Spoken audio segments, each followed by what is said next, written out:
A credit score sounds like a simple thing with a small footprint, but in truth, that little number is a big deal, and it's kind of ruling your life. Your credit score actually impacts your ability to get a job, your ability to rent an apartment, get a cell phone, apply for having utilities to your house or your apartment. Hillary Seiler, president of Financial Footwork, has 3 tips to help turbocharge your credit score.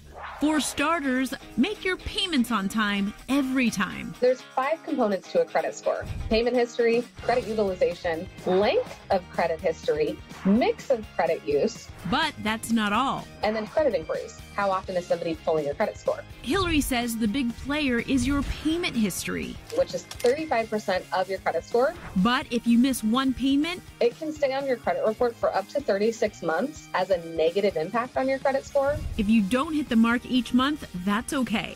Always try to make the minimum payment, because if you make the minimum payment, you will maintain a good credit score. But there is a catch. You're paying interest to borrow the money that you've in essence already spent that you haven't paid off yet.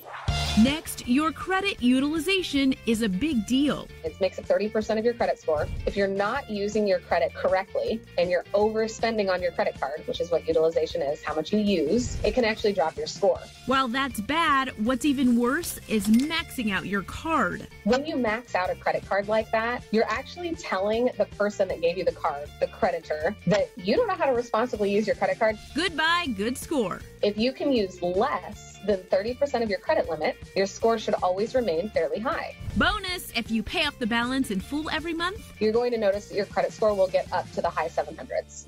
If you want to pump up your score, remember your oldest card is your best friend. 15% of your credit score is credit history. So if you close a credit card, you, in essence, wipe out all that history. You've just deleted it. And long-term credit history helps you qualify for mortgages, good rates on car loans, and refinancing student loans. If your oldest credit card you opened when you were 18 and you're now 45, and you've had multiple other credit lines, you can close that original credit card and you should be fine. But if you're in your 20s or early 30s, maintain it for a while. Really build your credit profile before you close that card.